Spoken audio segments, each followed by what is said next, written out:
Hello friends, welcome back to our YouTube channel.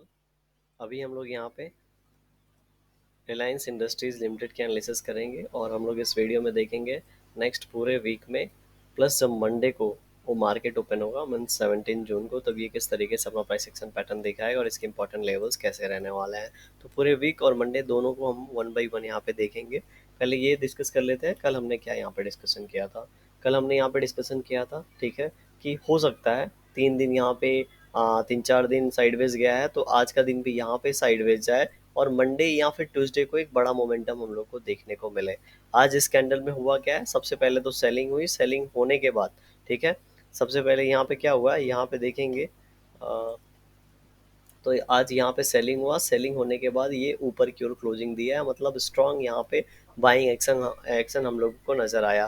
First point. Second point यहाँ पे क्या है, हमने एक चीज़ आपको डिस्कस करके बताया था कि अगर, ठीक है, ये जो वीकली टाइम फ्रेम पे जो कैंडल बन रहा है, अगर इसका क्लोजिंग 2950 के आसपास होता है, ठीक है, 2950 के आसपास होता है, तो थोड़ा सा यहाँ पे ये क्लोजिंग हम लोग इसको स्ट्रॉन्ग क्लोजिंग मान के चलेंगे। इस क्लोजिंग को स्ट्रांग मान के चलेंगे और ऐसा समझेंगे कि फिर आने वाले समय में हो सकता है इसका ब्रेकआउट दे। और चूंकि यहाँ पे इस तरीके से प्राइस एक्शन पैटर्न बना हुआ है और ये इसका हाई काफ़ी पास में है, तो यहाँ से ये ब्रेक करके ऊपर जाना सिंपल हो जाता है, आसान हो जाता है बायर्स के लिए यहाँ पे इसको ब्रेक करके ऊपर की ओर जाना। इसलिए इसको थोड़ा सा हम लोग बुलिश मान के चलेंगे, क्योंकि ये जिस तरीके से रिकवरी हुआ है, रिकवरी के बाद ये जो हॉल टाइप सिचुएशन बनी है, ठीक है, यहाँ पे जिस तरीके से ये रिकवरी हुआ है उसके बाद जो ये हॉल टाइप सिचुएशन बन गया है 2 वीक, मतलब यहाँ पे इस तरीके से इसने प्राइस एक्शन पैटर्न दिखाया है।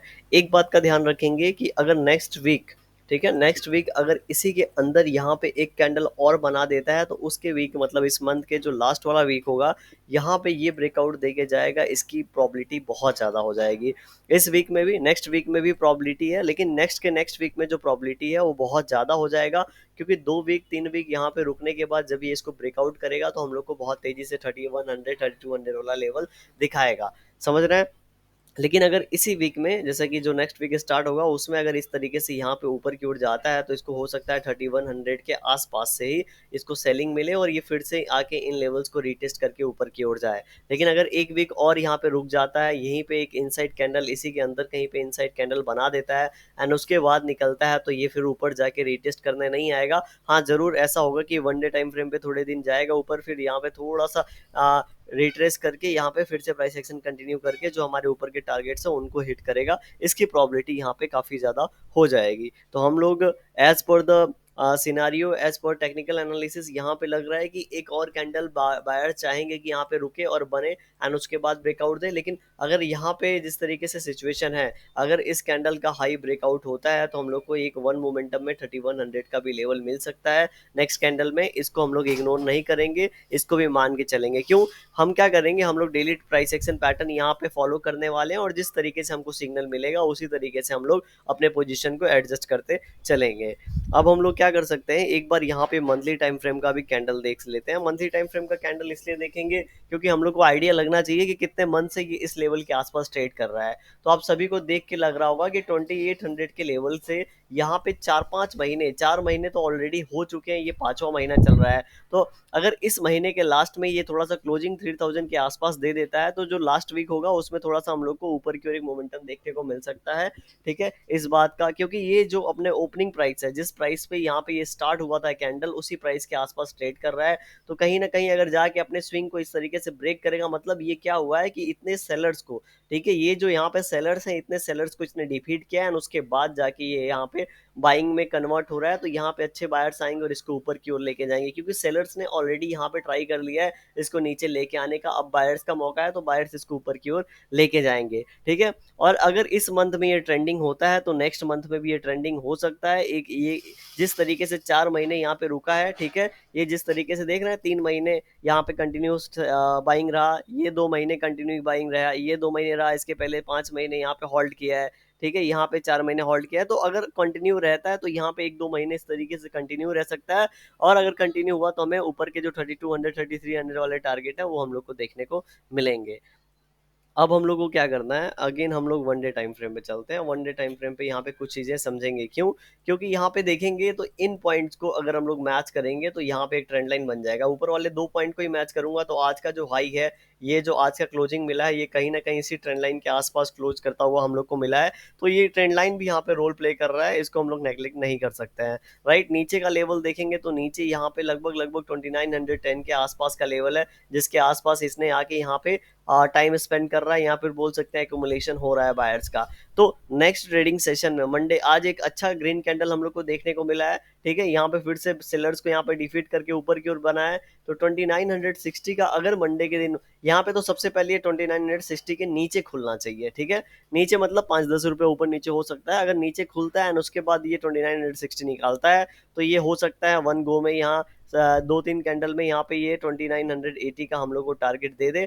29 अभी हम लोग 15 मिनट टाइम फ्रेम पे देखेंगे एग्जैक्टली किस तरीके से प्राइस एक्शन पैटर्न बनाएगा, लेकिन इस तरीके से हम लोग यहाँ पे एनालाइज कर लेते हैं। उसके बाद का जो लेवल है, ठीक है, अगर उसके बाद का लेवल देखेंगे तो ये जो कैंडल का हाई है लगभग लगभग 2988 के आसपास है, 2990 के आसपास है। तो ये वाला जो लेवल है 2990 वाला, ये लेवल हमारे लिए उस दिन के लिए इंपॉर्टेंट रोल प्ले करेगा। क्यों? क्योंकि अगर यहाँ पे आके क्लोजिंग देता है तो एक और यहाँ पे बाइंग हैपनिंग हो सकती है और ये 3020 तक जा सकता है। लेकिन अगर क्लोजिंग आके हम लोग को उस दिन मंडे को ये 2990 के आसपास जाता है, लेकिन क्लोजिंग हम लोग को इस तरीके से नीचे आके दे देता है, तो थोड़ा सा यहाँ पे प्रॉब्लमेटिक होगा। और हम लोग ऐसा मान के चलेंगे ऐसे सिचुएशन में कि 2-3 दिन यहाँ पे रुकने के बाद हो सकता है ये ऊपर की ओर निकल जाए, अदरवाइज हो सकता है यहाँ पे ट्रेंड लाइन बनाए, इसके अंदर ये टाइम स्पेंड करे। ठीक है, ये चीजें यहाँ पे पॉसिबल हैं। नीचे की बात करेंगे तो नीचे की जब तक ये इस स्विंग के नीचे नहीं आ जाता, ये लेवल कितना है मैं आपको बता देता हूँ, 2908 के आसपास का लेवल है। तो 2900 जब तक 5 का लेवल ये ब्रेक नहीं कर देता तब तक हम लोग नीचे की बातें नहीं करेंगे। एंड किसी भी सिचुएशन में ये ब्रेक करेगा भी तो ये 2880 इन लेवल्स के आसपास आके रुक सकता है। 2850-60 के यहाँ से फिर से बाउंस बैक ले सकता है। मतलब ये नीचे आता भी है तो 2850-60 से तुरंत बाउंस बैक ले लेगा, और ऊपर की ओर जाता है तो ये इन लेवल को, जैसा कि अपने अभी एक्सप्लेन किया, उस तरीके से प्राइस एक्शन पैटर्न दिखाएगा। अब हम लोग मंडे का एग्जैक्टली किस तरीके से प्राइस एक्शन पैटर्न बनेगा उसकी बात कर लेते हैं। तो मंडे को अगर आप इसको देखेंगे तो अब इस थोड़ा सा जूम आउट करते हैं, तब हम लोग को अच्छे से समझ में आएगा क्या प्राइस एक्शन पैटर्न बना है। अब देखिए, इन दोनों पॉइंट्स को हम लोग मैच कर रहे थे, तो अगर मैच करेंगे तो इस तरीके से ट्रेंड लाइन बनेगा। तो उस तरीके से चलिए मैं ट्रेंड लाइन ड्रॉ ही कर देता हूँ यहाँ पे। ठीक है, इन दोनों, ये यहाँ पे ट्रेंड लाइन ले लिए और यहाँ पे इन दोनों पॉइंट को कनेक्ट किए और इस तरीके से यहाँ पे ड्राइंग बन गई। ठीक है, अब आप देखेंगे तो यहाँ पे ट्रेंड लाइन पे आपको क्या दिख रहा है, थोड़ा सा और जूम आउट कर देता हूँ मैं। ट्रेंड लाइन के पहले आपको एक हॉल्ट दिख रहा होगा, यही हॉल्ट किसी भी ट्रेंड लाइन को ब्रेक करने में चाहिए होता है। डेली टाइम फ्रेम पे हो तो भी इस तरीके से बनना चाहिए, वीकली पे हो तो भी इस तरीके से बनना चाहिए। तो ये बहुत अच्छा ब्रेकआउट दिया है। ठीक है, यहाँ पे एक इंपॉर्टेंट रेजिस्टेंस था, उसका भी एक अच्छा ब्रेकआउट हम लोग को देखने को मिल गया है। तो अब यहाँ पे ये जो लेटेस्ट स्विंग है, जैसा कि अभी हमने बात किया, ठीक है, ये जो लेटेस्ट स्विंग है, अगर ये इसका 2960 का यहाँ पे हम लोग को ब्रेकआउट मिलता है, तो हम लोग को जो ऊपर का लेवल है, जैसा कि अभी हम वन डे टाइम फ्रेम पे देख रहे हैं, 2960 का लेवल ब्रेकआउट होता है। तो ये यहाँ से सेलिंग कहाँ से आया, 2960 से ये सेलिंग स्टार्ट हुआ है। ठीक है, इतना हॉल्ट होने के बाद तो नेक्स्ट सेलिंग पॉइंट कहाँ पे, 2980 के आसपास था। तो ये 2980 के आसपास जाएगा। ठीक है, इन लेवल्स के अगर वन गो में इस तरीके से चला जाता है तो हो सकता है इसी गो में 3000 के आसपास जाए। एंड अगर वन गो में 3000 के आसपास जाता है तो थोड़ा सा हम लोग को यहाँ पे एक दो कैंडल हॉल्ट देखने को मिल सकता है। 3000 एक इंपॉर्टेंट लेवल है, राउंड लेवल है, इसीलिए अगर यहाँ पे एक दो कैंडल रुकता है और अपने आप को ऊपर ही संभालता है और इनसाइड कैंडल बना के ब्रेकआउट देता है तो 3020 वाला लेवल देखने को मिलेगा। लेकिन 3000 का लेवल टच करते ही थोड़ा सा क्लोजिंग नीचे दे देता है, उसके बाद इनसाइड कैंडल बना के नीचे की ओर ब्रेक डाउन कर देता है, तो हम समझ जाएंगे कि ये इसी जोन में अभी फंसने वाला है। और कम से कम ये स्टार्टिंग दिन में इस वीक, नेक्स्ट वीक के, ये ऊपर की ओर जाएगा नहीं और हो सकता है इसी जोन में आके कहीं ना कहीं क्लोजिंग दे। ठीक है, तो इस चीज के लिए हम लोगों को रेडी रहना चाहिए। नीचे की बात करेंगे तो नीचे की, जैसा कि मैंने बात किया, ये वाला जो स्विंग है जिसको ये नीचे की ओर वन टाइम टू टाइम, यहाँ पे एक है, 4 बार ये ब्रेक करने की कोशिश किया है। देख रहे हैं नीचे की ओर 4 बार ब्रेक करने की कोशिश किया है। तो ऐसे सिचुएशन में फिर से आके अगर ब्रेक करता है तो ये इन लेवल से आएगा, तो ये ऑब्वियस है यहाँ पे आके रुकेगा। क्यों? 40 रुपीज ट्रेवल करने के बाद ये 20 रुपीज का जनरली रेंज बनाता है। तो 40 रुपीज़ ट्रेवल करने के बाद थोड़ा सा यहाँ पे प्राइस एक्शन पैटर्न बनाएगा। अगर उसके बाद कंटिन्यू करके ब्रेक करता है तो इसको 2020 में हम डिवाइड कर लेंगे, 2900 का लेवल, फिर 2880 का लेवल, और इसी तरीके से आपके इसका रेजिस्टेंस एंड सपोर्ट भी देखने को मिलेगा। क्यों? क्योंकि यहाँ पे ब्रेकआउट लेवल था, तो जब ऊपर से आएगा तो इसी लेवल पे ये सपोर्ट लेगा, देख रहे हैं। तो यहाँ से बाउंस बैक होने की प्रोबेबिलिटी रहेगा इन सभी लेवल से, जैसे हमने वन डे टाइम फ्रेम पे डिस्कस किया है। तो इसीलिए नीचे अगर ब्रेक करता है तो नीचे जाने की थोड़ी प्रोबेबिलिटी ज़्यादा है, क्योंकि ये ज़्यादा बार हिट किया, और ऊपर जाने की जो प्रोबेबिलिटी है वो, चूंकि ये अपने ऑल टाइम हाई के आसपास ट्रेड कर रहा है, थोड़ा सा 100 पॉइंट्स अवे है, 50 पॉइंट्स अवे है, ठीक है। तो अगर इन लेवल से अगर तुरंत सेलिंग आ जाता है तो थोड़ा सा सेलिंग प्रेशर बन जाएगा। लेकिन अगर जाके इस तरीके से यहाँ पे हॉल्ट करने लगता है, और यहाँ पे जिस तरीके से मंथली टाइम फ्रेम पे कैंडल देखा हम लोगों ने, उसी तरीके से 15 मिनट टाइम फ्रेम पे कैंडल बनाता है, तो हो सकता है ये ब्रेक करके ऊपर की ओर निकल जाए।